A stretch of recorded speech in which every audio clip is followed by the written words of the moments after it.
Hello, everyone. On behalf of CERIC, the Canadian Education and Research Institute for Counseling, I'd like to welcome you to today's webinar. I'm Lindsay John, Events and Marketing Specialist at CERIC. It is our pleasure to bring you this free webinar with Lisa Taylor on the Retain and Gain Career Management for Small Business Playbook. We are delighted to work with Lisa to address a key gap in how small business can support the career management of their employees. Before I turn you over to Lisa Taylor, I would like to take a few moments to introduce you to CERIC, for those of you who may be unfamiliar with us. CERIC is a charitable organization that focuses on education and research in career development in Canada. One aspect of our work is that we fund research and publications, such as the one you're going to hear about today. Then we also want to make sure the research gets into the hands of those who can benefit. So bringing you learning opportunities like today's webinar is a key part of our mandate. CERIC has three main programs. The Connexus National Career Development Conference, held in Ottawa each January. We also have our contactpoint.ca website, which is a free online community for career development professionals, and the Canadian Journal of Career Development, which is also free to access. You can learn more about CERIC's works through our website at ceric.ca. Next, a couple of housekeeping notes. If during today's webinar you have any questions, please enter them in the chat box you see on your screen, and Lisa will respond to as many as she can towards the end of the webinar. After today's webinar, we will send you a copy of the slides, as well as a recording of this session and a brief online survey. Now, it is my pleasure to introduce Lisa Taylor. Lisa Taylor is founder and president of Challenge Factory and the Center for Career Innovation. Her career and workforce perspectives have been featured in media outlets across North America, including the Wall Street Journal, Huffington Post, CBC, and the Globe and Mail. Taylor regularly speaks on the future of work, the intergenerational workforce, and the changing nature of careers in today's economy. I'll now turn you over to Lisa. Well, thank you, Lindsay, and thank you to all of CERIC, actually, for not just recognizing the need for this type of publication and for the research, for all of the ongoing work that you do to find these hidden gaps, these areas that need deeper exploration within the Canadian landscape. And bring really unique and creative opportunities for us all as career practitioners to learn together. I'm thrilled to be able to be leading this webinar today because it's a milestone. It means that the playbook actually is a publication, that it is out in the marketplace, that we've gathered some initial learnings and feedback and findings from how it's being used. And now we're able to tailor this conversation in particular for individuals that are using it in practices that are often in support of both clients that are seeking work, as well as working with employers within the small and medium-sized business market.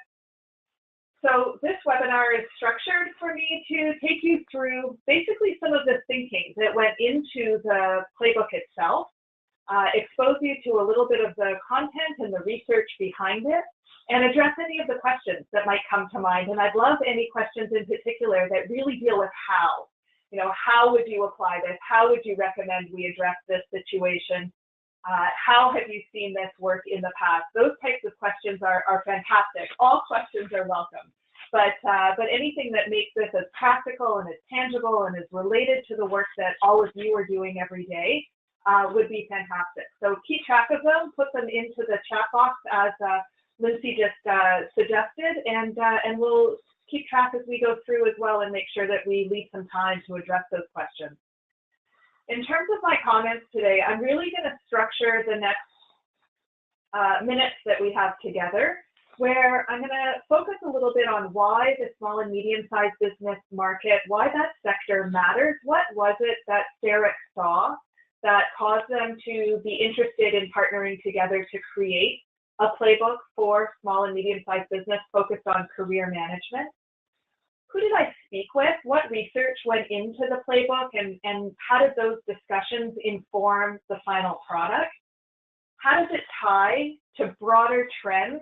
So I will introduce a little bit of my work as president of an organization called Challenge Factory and the Center for Career Innovation in the context of how this one Playbook, this one resource, fits into some of the broader trends that we see across how workforces and workplaces are changing.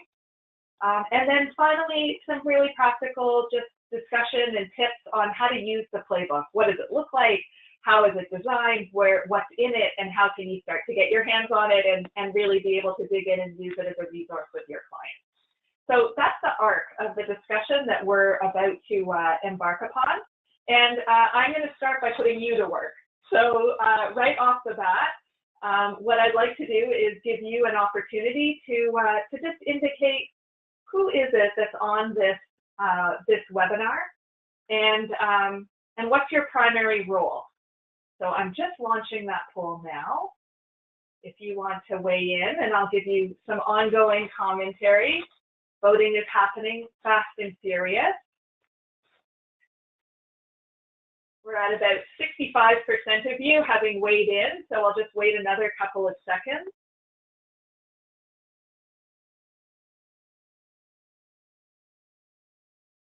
Okay, final call.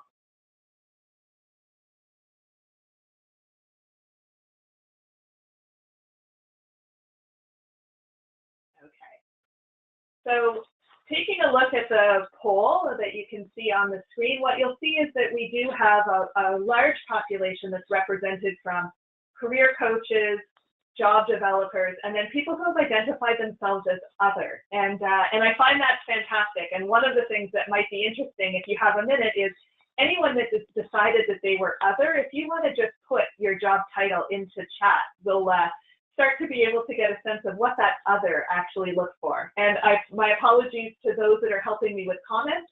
So now what we'll do is we'll be looking for questions as well as some of that feedback as we go through the rest of the webinar. Let's take a look at the next poll that I'm going to ask. One more demographic type poll for us to take a look at, and let's get a sense of where you work.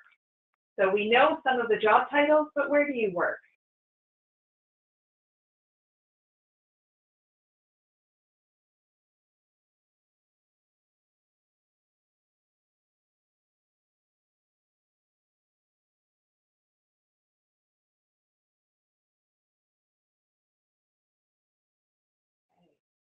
Another couple of seconds to let everyone weigh in. There's really good and interesting stratification across the different segments.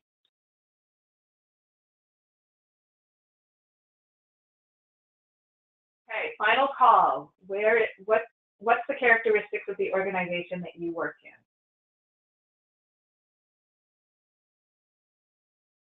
Okay, great. So as you can see, there's broad stratification across organizations of all sizes, with the smallest population on the call being independent practitioners. And then the next smallest population is those that would be in what would be considered large or enterprise size organizations. And then those of you, the remaining percentage that you can see there, 20% plus 33% plus 25%, all fall within the small and medium-sized business market. And one of the reasons that that's important is to consider that these are tools that we can use when we're working with clients who are interacting either as job seekers or as employers in the small and medium-sized business market, but also for the roughly 78% of you that are on this call, you're really also examples of employees, managers, owners within the SME space. So we almost have to keep in mind two things when we're taking a look at the resource. How can we use this with our clients? As well as how can we use this inside of our own organization, because that's exactly who it's targeted to. So thank you for that. I will make one other comment just on how we've stratified how many employees are in organizations here. You may notice that it's a little imbalanced. So you'll see that it, it kind of goes to the 10 and under, the 50 and under, and then it jumps to 500 and under. The way that small and medium-sized business from the government is typically looked at is small business is 100 employees or fewer, where the medium size goes from 101 employees up to the 500, or the 499 mark actually for the employee base. The reason that I stratified this question a little bit differently in asking who's on the call is to start to put into practice some of the findings that we had even in the research that was being done. And that was when it came to talking about career practices inside of organizations, there wasn't necessarily as significant a difference between the companies that had 80, 100, 300, or 400 employees within the organization. Where we saw the biggest difference happened with the organizations that were 10 or fewer, so what the government would call micro businesses. And then the next step was companies that had 50 or fewer employees. And once they hit that 50 mark and went beyond 50 employees, that's where we started to see some shifts, some changes, some different levels of maturity, some different processes being put in place, maybe different skill sets. But the cutoff was actually at around the 50 employee mark, as opposed to where we would normally take a look and say small business goes to 100 employees and then we're into the medium-sized market. So just a little bit of insight here, and interesting to see how many of the participants on the call, 53%, fall within that 50 or fewer employee market. Okay, so let's do a little bit of discussion into some content, and let's take a look at some of the ways to think about small and medium-sized business. When we think about careers in the 1900s, was that century was beginning. If we think back and we think about jobs and careers and what careers would have looked like in that time, we don't think of large enterprises. We tend to think, we don't think of mega factories and banking conglomerates. We tend to think instead of jobs that are close to home, that use skills for an immediate need within a local market, and typically working for a local employer. And so small business often has this element of being perceived to be quaint, or previously, something that we've outgrown now that we're into today's times with these large multinational companies everywhere. But actually, when you take a look and see where people work within the Canadian landscape, it's actually still true that the vast majority of the Canadian marketplace is working within small and medium-sized businesses. Even today, where all of the major employers that we have across conglomerates and markets and industries and all of the different mergers that have taken place, 90.3% of Canadians that work in the private sector work within small and medium-sized businesses. And again, going back to that size discussion, those are businesses that have 500 or fewer employees. These companies, they employ fewer than 500 people, and they are the economic engine of our country. But often, we don't prioritize these organizations. So if you were to search job postings or career boards on campus career centers or on job sites, you'll find that there tends to be a focus on the larger enterprise employers. If you listen to a group of students that are graduating from programs, the names of the companies that they're hoping to go and work for tend to be the well-known brand name companies. And while it's true that there are many jobs to be had within banks and hospitals and government agencies and large technology companies, as well as some of the other enterprise employers within Canada, many Canadians don't think that the same amount of opportunity exists within small companies. I can tell you from my own perspective, I worked for 12 years within Fortune 100 companies, large global enterprises, before I decided to leave and start my own entrepreneurial path and start Challenge Factory 5 years ago.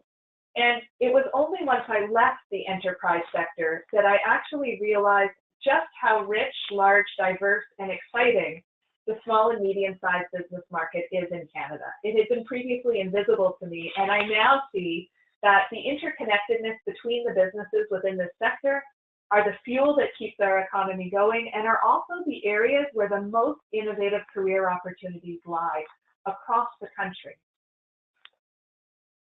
So the reason that the playbook came to be was that in 2016, Sarek approached me to go beyond some of the data and statistics that had been gathered that had indicated that not only is this a vibrant sector and important from a career perspective, from a future of work perspective, and from a jobs perspective, but that there was very little data that actually helped to quantify or that helped to put into context how could busy managers within this sector that probably had access to limited resources, how could we actually start to make a difference in having better career management within the sector itself? In fact, what we wanted to explore was how could business owners better understand how career management is a tool that can be used to enhance their competitiveness and ensure that their company grows in a faster and better path. Initially, I was asked to do a scoping and research project to build on previous research that had identified that there was a gap. Employers in this sector understood that they had a responsibility to help their employees with their careers, but very few of them were actually taking action. And my initial scoping and research task was to explore why and what tools would help close that gap. It had me test specific preconceived notions, interview business owners, and explore attitudes about career management in depth so that a unique publication could be created. Retain and Gain is the result of that work. Designed to be a unique and highly usable tool, the voices of the business owners permeate each and every page, and we marry theory, best practice, practical tools, statistics, quotes, and really creative design to be able to address the needs of this target market. So over the course of the research, as you can see, I interviewed in depth 28 owners and managers across a variety of industries, sectors, and company sizes. We ensured that we had representation from coast to coast to coast. We gathered information from both Anglophone and Francophone business owners and managers, and we did consultations with supporting organizations across the country that work with small and medium-sized businesses, so that our direct research was then augmented by secondary sources and studies that had also been done across the country. And I should mention that the book itself is really put together as a combination of partnerships with fantastic knowledge champions that I'll talk a little bit more about at the end of this session. So with that as background, understanding some of the research that went into the guide, into the playbook as it was being designed, here's another opportunity for you to do some work. Let's take a look and have you think about when I went out and interviewed those business owners or looked at the secondary sources, worked with the supporting organizations, what do you think the biggest top concern areas were related to career? If you had to pick one, what would you say owners were most concerned about?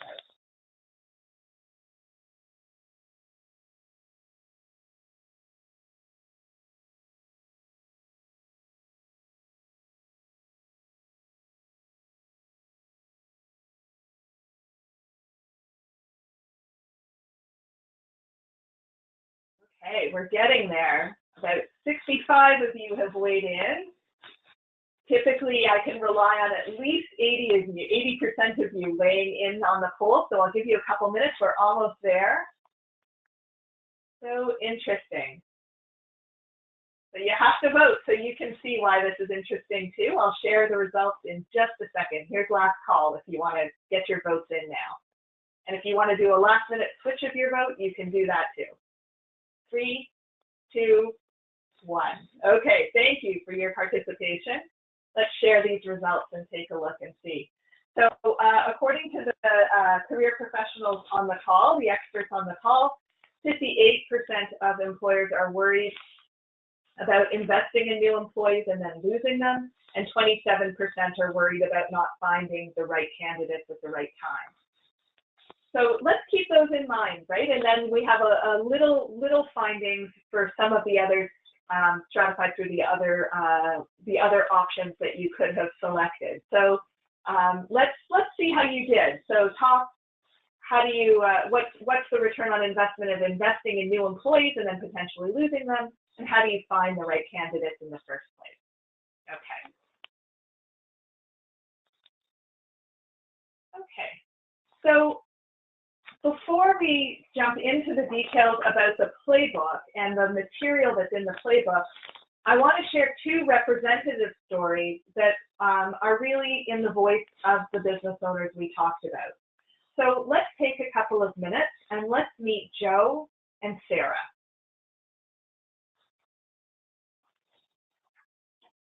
So this is Joe. Business owners are worried, like Joe, that they aren't going to be able to retain their new hires. In our 28 interviews, we heard concerns about how long it takes to find an employee and how once they've been found, how long will they stay? Joe is the owner of a company that's located just outside a major city center, and he states that retention is one of his top growth concerns for the company, as did 83% of his peers in our research. Like many of the owners in our study, he knows what it takes. He knows that it'll take him between 3 and 6 months to replace a key employee when they leave. And that doesn't include the time on the job once they're hired, but are still learning about his business, his sector, and his customers. For these employees, he invests significant time into recruiting new candidates. But for the non-key employees, for some of the entry-level positions or more junior levels of staff, he simply can't invest that kind of time. He doesn't have incredibly high turnover, and he may only be looking for 2 to 5 staff in a good year. So he doesn't do recruitment on an ongoing basis, but when he needs to do it, it's urgent, and he finds it incredibly time-consuming. He doesn't find that he has a hard time finding applicants, but he struggles to find the right applicants. For every job he has open, he's flooded with applications that don't match the skill set that he's looking for or aren't the right fit for his organization. He also finds that once employees have started, it's hard to have career-focused conversations. He found that he needs to see that they're going to stay with the company before he's willing to invest any significant time in any career-related programs, conversations, or discussions of options. They have, after all, just started working for him, and their new job, as it is today, should be their first priority, he feels. So take a minute and just think about how it must feel to be Joe and how it must feel to be the employee that's entering Joe's organization. One of the characteristics that we saw is, and it absolutely resonated through the poll that you just completed, is this concern on the return on investment of investing time with new employees in helping them map out their future career within a very small business environment. There's all kinds of reasons why that was concerning for our business owners. And on the employee side, not having those conversations actually has a significant impact on whether they decide to stay or not. Joe finds himself in a bit of a chicken and an egg situation. He needs them to stay so that he can commit to them, but they need to see his commitment in order for them to stay. So from a job development, a career coach, a career advisory perspective, what are some of the things that Joe needs from career practitioners? As the business owner, he often doesn't have a good opportunity to be able to talk about his concerns with retention with others that actually have solutions or practical tools that will help him, other than some of the standard material that he may get from friends and family, or suggestions to go online and post jobs on different job posting sites. For us to be able to take someone like Joe and talk about retention concerns is actually an enormous gift. For him to be able to have a conversation where he explains in detail why he has the concerns, where he's found success, and what hasn't been working well for him, with someone who has a perspective on the broader job market, is an opportunity he doesn't often have. At the same time, your perspective of why clients stay, why employees stay or do not stay in new opportunities and new jobs is also new information to Joe. Sharing information about why your employees or why the people that you're helping to find jobs stay or leave in a job is new information that's helpful for him. But it also ties into his worries, and you need to give him practical steps and activities that he can do in very limited time to start to see that there actually is a return on investment for this type of discussion. Explaining that a career conversation is helpful for retention is too broad of a topic and too nebulous to be able to take action on. And you'll find there's lots of tools and tips within the playbook that give you an exact, discrete activity that has a beginning, middle, and end, with resources that business owners like Joe can take action with. That's where the playbook really can become part of the conversation that you might have with the business owners you're wanting to expand your relationship with. Use your background, your expertise, your skills, your knowledge of your local market, your knowledge and expertise of the services you have in conjunction with the activities that are listed within the playbook to now have a powerful action plan. So let's move from Joe and let's talk a little bit about a different business owner. I'd like to talk to you a little bit about Sarah. Sarah owns a company with 70 staff, and you'll remember at the beginning of the presentation, I mentioned that companies with 50 or more employees had a bit of a different take on what was impacting career success within their organizations and how much investment they were willing to make. Sarah's 70-person company has grown from nothing over the last 20 years, and she's proud of all the families that rely on her for salary.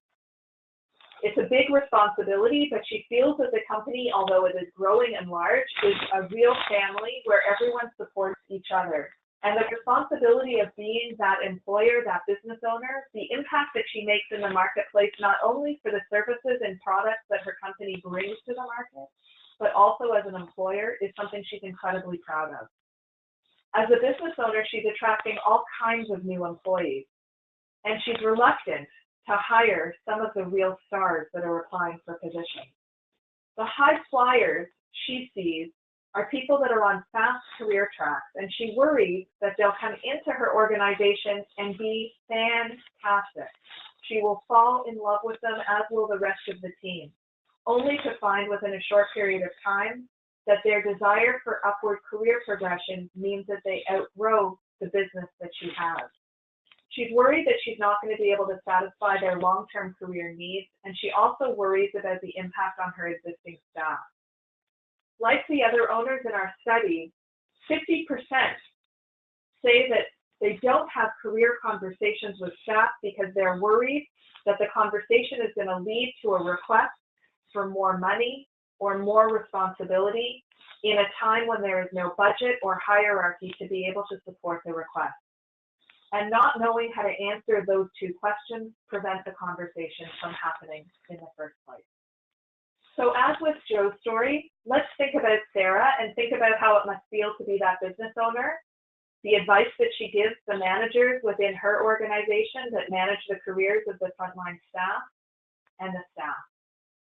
With a mentality of high growth on the company side, but a concern of nowhere to go on the career side, there is a disconnect between business and talent strategy. So how can we help Sarah?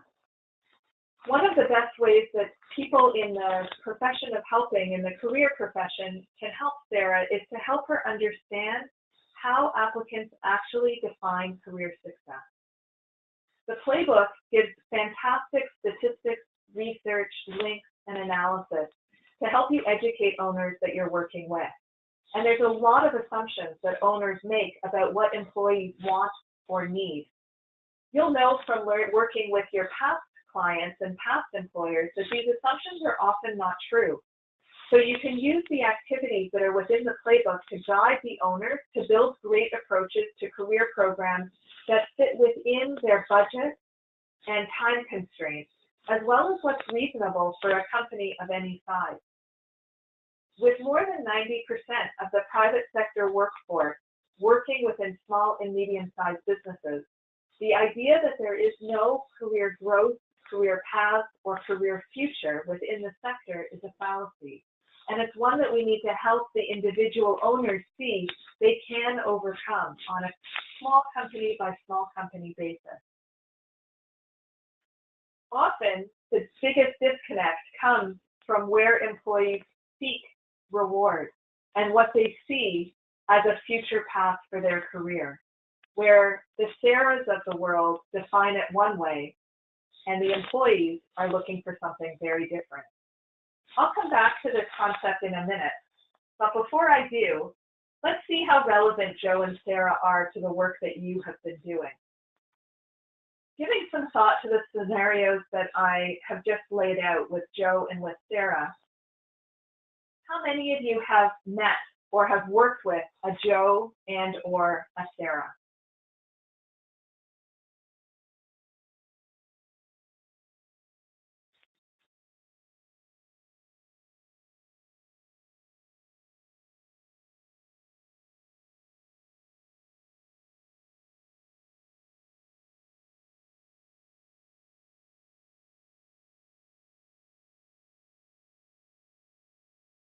Okay. I'll give you one more minute before, or less than a minute before we do our close. Okay, I think that's good. Okay, so interesting to see that more than half of the participants on this call have experience working with both Joes and Sarahs. And then 21% of the people on the call have worked with Joes before, but a very small number with Sarah. So that actually fits with some of the other demographic information that we gathered, both with who's on the call as well as the general market, where there are many, many more businesses that fall within the small business domain, and certainly the concerns that were shared from Joe's perspective represented a profile picture, a persona, a conglomerate of the perspectives that we got from small business owners, where Sarah's concerns are more in the medium business market. What's interesting about the low number of people that have worked with Sarah's is just to think about, through the companies that you've worked with, how many fall into that medium-sized business. They are significant employers and significant engines of growth. And so if you find that you do tend to be working with the more smaller sized companies, where is there an opportunity in your marketplace, leveraging the playbook perhaps as even a way to get introduced into some of those mid-sized companies that have other concerns and interests and are certainly looking for talent. And then 17% found that both Joe and Sarah don't necessarily reflect their typical client base or relationships that they have. And I'm curious, and in the questions perhaps we'll get into an opportunity for someone to present a differing perspective, a differing persona to be able to dig in to see, so who is it that you are supporting?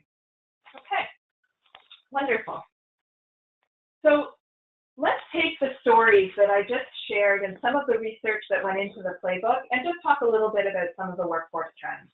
So my company, Challenge Factory, focuses on the trends that are affecting the future of work. We have a perspective that says what's going to impact the workforce that needs to be addressed today so that Canadian organizations, whether they're governments, whether they're enterprises, small businesses, individuals, are ready for the workforce of 2020 and 2030. We work with organizations that want to supercharge their workforce by building on these trends.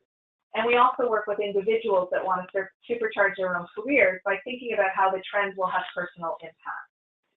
So small and medium-sized businesses need your help to challenge outdated career thinking. On the screen, you'll see that there's 5 key trends. These are the 5 key trends that Challenge Factory does work in. The playbook and the topic for today, focusing on what's happening within the small and medium-sized business market, really focuses significantly in how demographics are changing the workforce and what it means to have shifts in career ownership between the employee and the employer. Of course, the other trends also come into play for this sector. It's not that they don't have an influence, it's just that on this particular webinar, we're not going to go into them in as much detail. Our owners recognize that there are hidden talent pools. They just don't know how to access them. So whether those talent pools are the result of demographic changes, whether those talent pools are the result of individuals taking ownership of their career in different ways, what small businesses owners are looking to do is how to be able to better use their time, their money, and their opportunity to be able to access the workforce that they're going to need, not just today, but for tomorrow. So I want to dig into one of the trends in particular, and that's career ownership. So here's a meme that's been circulating on social media for the last little while, and I actually quite love it. But it's a random quote that's attributed to every CEO everywhere. Our people are our greatest asset. And one of the questions that we ask in Challenge Factory when it comes to this particular statement, which you can see in corporate statements that are issued all the time, is what does it mean when you say your employees are your greatest asset? Assets are something that are managed. You acquire them at a particular price, they depreciate over time, and then eventually at the end of their useful life, they get written off and are valued at zero. So from an overall growth and people focus, if our people are our greatest asset, is that actually a sound growth strategy? And does that actually lead to good career thinking? In our case, when we're working with organizations, we often find that raising this point all of a sudden opens the minds of managers and leaders to realize that asset management is not actually the best model for how to manage workforces, and career management has better tools and techniques to be able to think about this. At the other end of the spectrum, besides thinking of our people as our best assets from a company perspective, we then have the messages that go out to individuals that say, but you are in charge of your own career. Is that actually true? Are employees, are individuals actually in charge of their own career? And if they're in charge of their own career, where's the limit of what they're able to have influence over? Where does the company influence still interact? And how can we make a statement like you are in charge of your own career more true?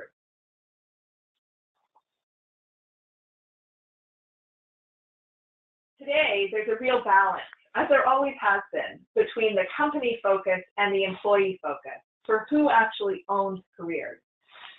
In large enterprises, there's a lot of discussion about career paths, and in Sarah's case, one of the fears that she had was that she wouldn't be able to offer the career path that would actually make a difference. I'm seeing some comments that my microphone is hard to hear. Let me see how I can adjust that as we go.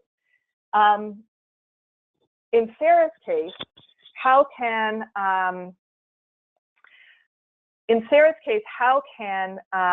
actually having career paths be something small businesses can do? It's seen as something that only exists in large enterprises. In fact, before the 1970s, no companies had formal career paths. Career paths is a construct that came into place. And once defined as a career path, that balance between who's in charge, between the company and the employee, really becomes a little bit tricky. Because you can say that employees are in charge of their own career, but if you're defining the entire career path where the option is pursue this path or go find employment elsewhere, that's not really giving full control to the employee, especially before we had the onset of the freelance economy like we have today.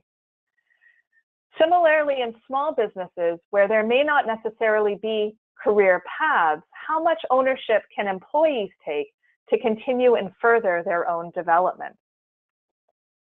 So this leads to the next poll question, and that is, if employees are in charge of their own career, what do people want from their career? If they're managing their own career, how would they define success in terms of what they're looking for out of their career? So let me launch this poll for you, and you can weigh in. So from your experience in working with your clients, what is it that people are looking for? When they say they're in charge of their own career, they have these future ambitions, they want to see the path, what do they mean?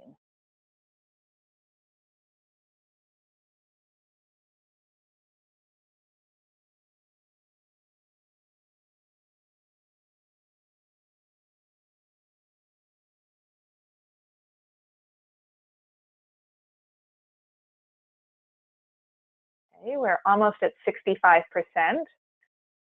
This is one of the last, I think it actually is your last poll opportunity of the afternoon. So don't miss out. If you haven't voted yet in any of the polls, now is your opportunity. We have a couple more seconds before we're going to close the poll. Let's make sure that we get all of your good wisdom and insight and feedback into the session. Okay. And I'm going to close the poll in 3, 2, 1. Perfect. Okay, so let's take a look and see what each of you said. So overall, based on the research on this call, 77% say that what clients are looking for, what employees are looking for, is an opportunity to grow over time. And then afterwards, you can see that there's a balance between high salary, between recognition and non-financial recognition of their work, building a network and reputation, having flexible working hours. So let's turn to what some of the research that we did for the playbook. Let's see what they said. So in the research that was done for the playbook, 78% of employees said that they wanted to see a future path. In fact, they said that it would actually make a significant difference in their retention and their decision to stay in an organization. And when we dug into that to explore, well, what do you mean by a future path? These were the elements that came up as the most significant. So what they were looking for is growth, recognition, network development, and skill development. And what's so interesting about these items is that any business owner of any size can offer these types of opportunities. Not all business owners have the creativity or the knowledge or the know-how to be able to figure out which activity will actually help to build recognition programs in their organization or assist with network development that doesn't take away from people's working time. How you actually do these things is not necessarily straightforward or simple, but the opportunity to do these things exists in every business. And that really became the focus of the playbook. Business owners are busy, they don't have a lot of time, and they may not even think about their employees and career development as a strategic business activity. So the playbook activities focused on how some advanced planning and giving the resources, spoon feeding it over, can actually make for better career conversations and focus on how both the employee and the business can grow at the same time. We learned from our research that even if owners know that these are important things, they don't know what to do about it. And that's where there's a significant opportunity for all of us on this call to take up the charge to say it's not just about educating our employers, it's giving them the tools and then following up to see, how did that go over? How can I support you as you're implementing some new approaches, some new programs, while still keeping in mind that time is tight, money is limited, and everyone needs to be doing their job for us to be able to continue to grow in a tight market in businesses that are highly competitive.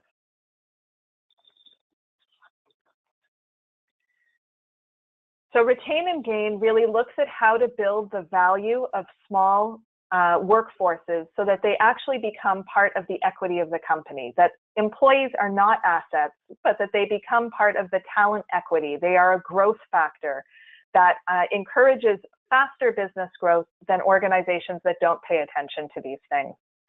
We look to how we can expand for growth opportunities in flat or small organizations that don't have hierarchies. So it doesn't assume that career development, career management, career progression happens because you move up from a frontline position to a title of director to a title of vice president. How does this happen in an organization where there may only be 1 or 2 levels to be able to move? How do you create a stronger employer brand so that you can actually reach the types of candidates and find the types of candidates that want to come and work in your organization? And how can you use this as a critical, cost-effective way to build a high-performance culture that's actually sustainable in a small business setting? So this is a picture of the playbook, and I will share with you as well. So here is a copy. You can get your own. It's available for download, and the link to the download is at the end of this webinar. It's available in both English and in French. And it's built on the assumption that no business owner had enough time to read a chapter on any of the particular topics. So one of the unique features that you will notice when you look at the playbook for the first time is that it's actually designed like a travel journal. It's designed like a guide for someone who is looking to take a trip somewhere. So you can see the image of all of the different destinations. And like a travel guide, it sets up front the basics of the environment that you're embarking into. So if you were going to take a trip to Rome, the opening chapter of the travel guide would give you background about Rome. And then it would go into specific itineraries that you would be able to use if you were going to spend a day in Rome, and then suggestions if you were going to spend several days, and then maybe some additional suggestions if you had a whole week. And this is exactly what's been done within this playbook. The playbook sets out an overview of career management for business owners that likely have never given career management significant thought and don't have a background in its theory, methodologies, tools, or expertise. And it then moves quickly into more than 40 activities that are broken down into activities if you only had 10 minutes, and then another set if you had an hour, and then another set if you have a couple of hours to invest over the next couple of quarters, so that they can use it for business planning, but know when they find themselves with 10 minutes of time, here's a proven activity with all of the resources that they need that they can jump right into. The templates that are provided are within the playbook. There's also extra copies that you can download on the CERIC website. And again, that link is going to be provided to you on the last slide of this presentation, where you can download these itinerary action plans. So business owners or you sitting with your clients can plan to say, what of all of the activities that are within the playbook, which are the ones that you want to focus on? And do you want to do them now? Do you want to flag them for the future? And what do you want to be doing next? So there's a way to organize with your clients how they can actually use the playbook. And this practical step makes this playbook different than any other book that is on the market. It is the only career travel journal that we've been able to find. And the practical nature of it, the combination of activities that are easy to grasp with the ability to plan it itinerary style, where time is always a factor, is one of the reasons that it's had such great uptake through the initial launch of the book. In addition to the activities, we recognize that within this sector, there are specific situations that apply that need a very specific lens on what this means in a small and medium-sized business setting. So for example, you will find near the back of the book a special section that addresses how small and medium-sized business owners should think about succession planning. What happens when managers aren't comfortable having career conversations? There's a little extra support there for how to have conversations when you're not comfortable. How do you deal with life events and leaves of absence in a small business environment where every employee is critical? What are some considerations family businesses need to think about when it comes to career path and career progression? And what are some of the considerations for some key demographic groups, including new graduates and the 50+ workforce, in the context of small and medium-sized businesses? So we're excited. I'm excited that the playbook is out in everyone's hands. I know that Sarek is excited. Our project champions are excited. The TD Bank, Ryerson, the CFO Center, Laval University, the Canadian Chambers of Commerce, all step forward in order to really support the development of this publication. And the workforce is ready for it. The business owners are hungry for it. And it's a great combination of background, research, theory, trend, and practical action steps. So I really encourage you to use the playbook to spark great conversations within the context of the work that you do.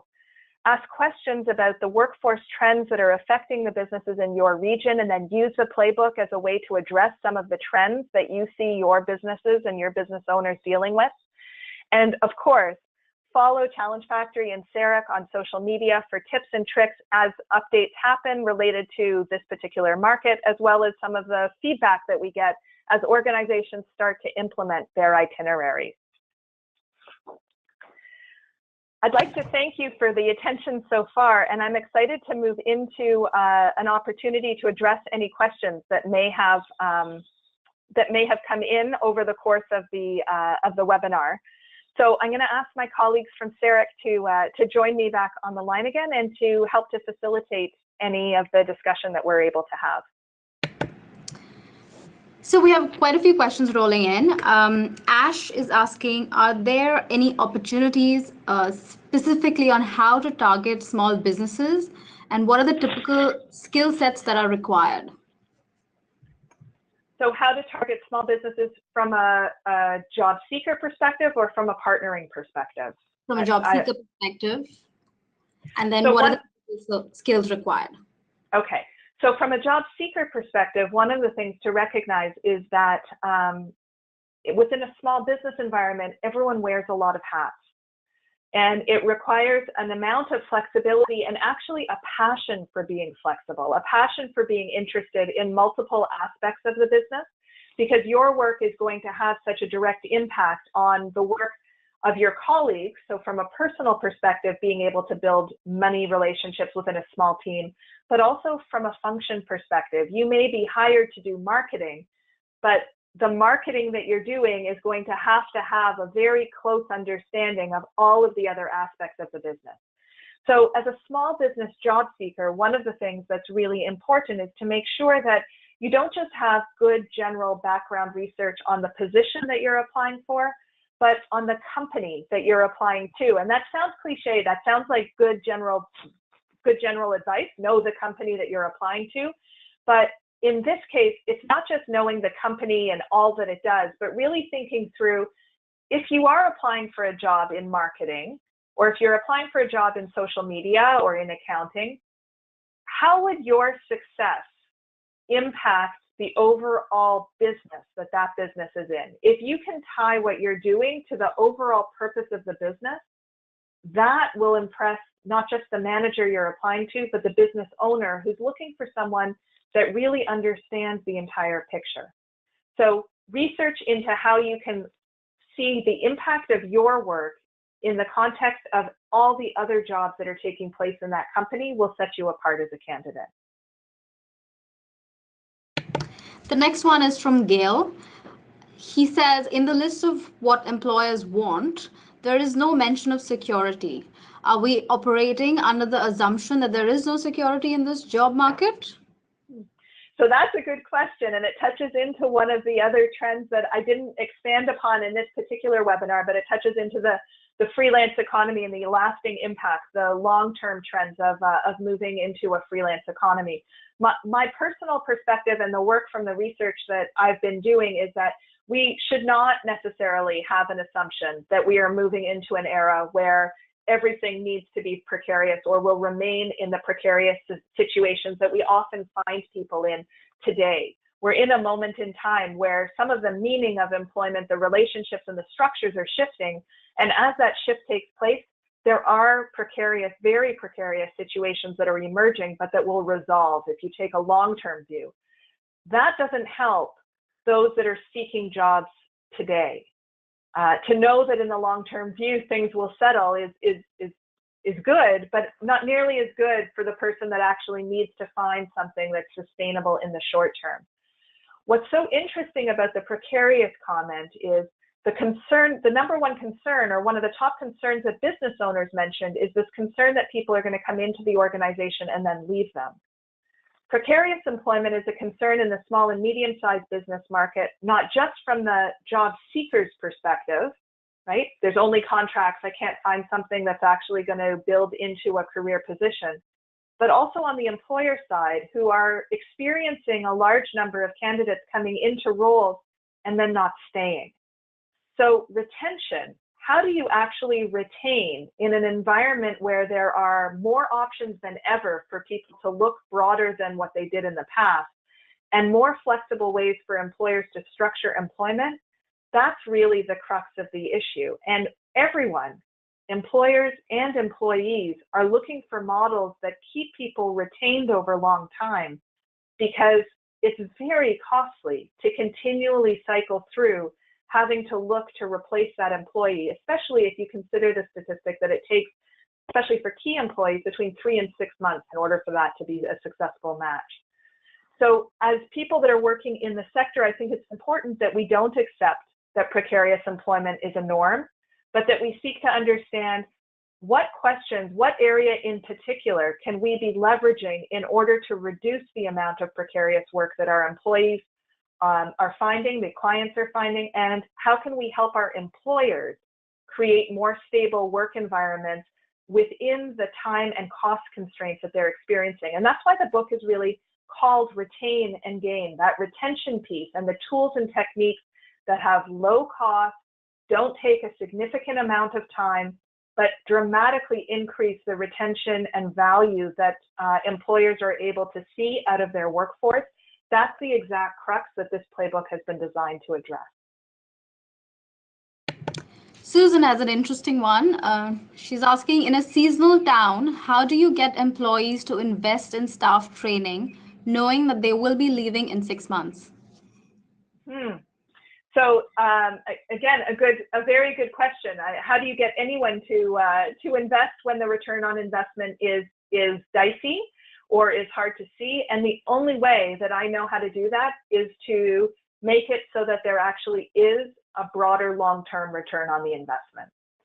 So if the return on investment equation means that there's investment now and it is too risky to be able to say that it's going to pay back in the future, small and medium-sized business owners, especially the small business owners, and that's where the vast majority of companies fall, simply don't have the time or the resources to take gambles. They can't experiment and see what happens. They can't wait 6 months to find out whether that actually makes a difference, or a year later, does that actually mean that when they're able to hire again, they retain back again? And so instead, some of the activities that are within the playbook take a longer view of the ecosystem. How can organizations, how can business owners in non-competitive environments partner with each other, where they may have staff that need to learn something in other areas that have me working with a business owner in an adjacent business, so that when my seasonality hits, my employees are on a development path like what you would see in large companies, where they're able to rotate through different departments or different domains. But instead, we do it at the community level instead of doing it department by department within a single company. One of the activities that is within the domain of how do you set something up if you have kind of a longer term view and you have a couple of hours to spare, one of the activities actually suggests for owners how they can start to take this career champion approach, not just inside their own organization where resources are limited, but look at the pie if they look at their community and their ecosystem. What other companies would they want to be developing relationships with that's good for business, that also gives them some additional flexibility for developing people, especially in times when there may be asynchronous seasonality. We'll take one last question from Brad. What is the feedback received for the playbook? Are there any implementation stories to tell? So far the feedback from the playbook has been very positive. We've heard from people across the country in different ways that they're implementing it. Interestingly, we've heard from companies of all sizes. So one of the major banks is implementing this particular playbook with branch managers and with managers that manage small teams, even though they're enterprise size, they're an enterprise size company. We've heard about particular exercises within the playbook that I've received feedback where someone has had a success with a particular exercise. The majority of the feedback has been on the creativity of having it organized in a way that's into really practical tips, tricks, and tools to be able to access, and the very beginnings of starting to use the itinerary template to have discussions with the team. So even in a small business that has only 8 employees, this guide can be shared and employees can start to also identify what do they want to sign up for. That balance between employer and employee ownership of career, they can talk to the business owners and generate conversations by saying, I really want to give this activity a try. Let me do this research project. Let me do this activity and task. Everything that they need to complete it is within the playbook itself, and then they're able to move forward. Of course, I would be remiss if I didn't say that what we're looking for is to continually get feedback. So feedback on social media, feedback by contacting us. We want to hear your stories of how you use it, and then we'll share those in the future. Do you want to take a moment to wrap up, Lisa? Sure. So let me wrap up by thanking all of you for joining for the webinar, and also for the good questions that came in and for the feedback along the way. I'll be looking at that after the webinar as well as we continue to evolve and offer this process. I'd like to highlight that CERIC.ca/SME is the link that you should go to in order to download the playbook in French or in English, a free copy available there. You can also purchase copies either in bulk by contacting CERIC, and again, the way to do that is on that link, or through Amazon. And if you're looking for specific immediate feedback, Amazon.ca has a couple of reviews that are already there from people that have started to use the playbook. So that's another place you can go and look at and see what others are saying. And if you're so inclined, I will never be shy to say I'd love for you to leave a comment there too if you have a chance to use the playbook and think that there's something useful that will help others that are looking for a guide like this one. So again, thank you so much, and thank you to Sarek for the leadership and the support of identifying the sector and championing and supporting the project and all of the support that they've given to me as we've created this resource over the last number of months. Thank you so much, Lisa. We gained some valuable insights into the current small business landscape in Canada. As mentioned at the beginning of the webinar, we will email you a link to the recording of this webinar later today, along with a copy of the slides. And we will also be sending you a brief evaluation form and would ask you to please provide your feedback on this webinar. Finally, as Lisa indicated, Retain and Gain Career Management for Small Business Playbook is available for free download. You can access it as well as other project updates at ceric.ca/SME. Thank you so much for joining us. Enjoy the rest of your day.